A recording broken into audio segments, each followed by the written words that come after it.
आदाब, मैं मुशाहिद हुसैन। हम इस वक्त मौजूद हैं गुलबर्गा ज़िले के अलन तालुक़े में, जहां हज़रत लाल मशाख अंसारी रहमतुल्लाह अलैह की दरगाह मौजूद है। ये दरगाह इस वक्त अखबारों के सुर्खियों, टीवी चैनलों के ब्रेकिंग न्यूज़ और सोशल मीडिया पर एक बहस का मुद्दा बनी हुई है। वो इसलिए वजह यह है कि 1 मार्च को बीजेपी लीडरान और राम सेना के कार्यकर्ताओं की जानिब से दरगाह में जाकर पुलिस की निगरानी में दरगाह में जाकर पूजा की गई। इनका दावा ये है कि दरगाह में शिवलिंग मौजूद है। गुलबर्गा के ऑल मुस्लिम ऑर्गेनाइजेशन का ये कहना है कि दरगाह में कोई भी शिवलिंग मौजूद नहीं है। और जो ये रैली निकाली गई थी, यहाँ पर अलन में 144 लागू था।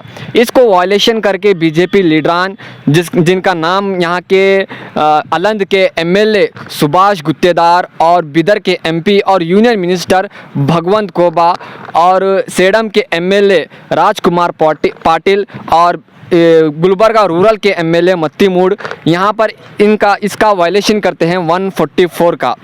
तो यहाँ पर इसके बाद पूजा करने के बाद यहाँ पर दोनों जानिब से मुसलमानों से और जो यहाँ के हिंदुत्व लोग यहाँ पर आए हुए थे उनके जानिब से आपस में टकराव होता है।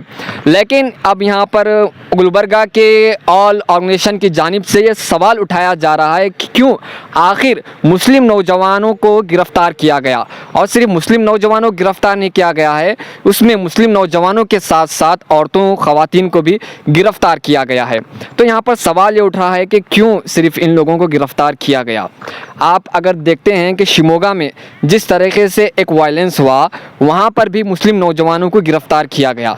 तो वहाँ पर जो बजरंग दल के कार्यकर्ताओं ने, हमने जाकर ग्राउंड रिपोर्टिंग में जब देखा कि बजरंग दल के कार्यकर्ताओं ने मुसलमानों के घरों को निशाना बनाया, उनको ज़ख्मी किया, लेकिन उनके ऊपर जो है ना सख्त एक्शन नहीं लिया गया है। वो खुलेआम आज भी शिमोगा में फिर रहे हैं।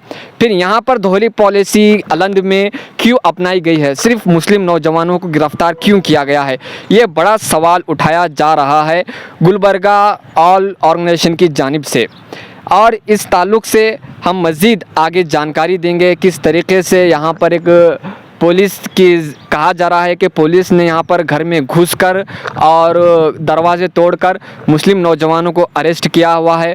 और इसके ताल्लुक़ से हम मज़ीद आपको जानकारी देंगे कि आखिर ऐसा क्या हुआ है अलंद में। तो बने रहें मिल्ली डाइजेस्ट के साथ, हम आपको ग्राउंड रियलिटी के साथ अपडेट देंगे।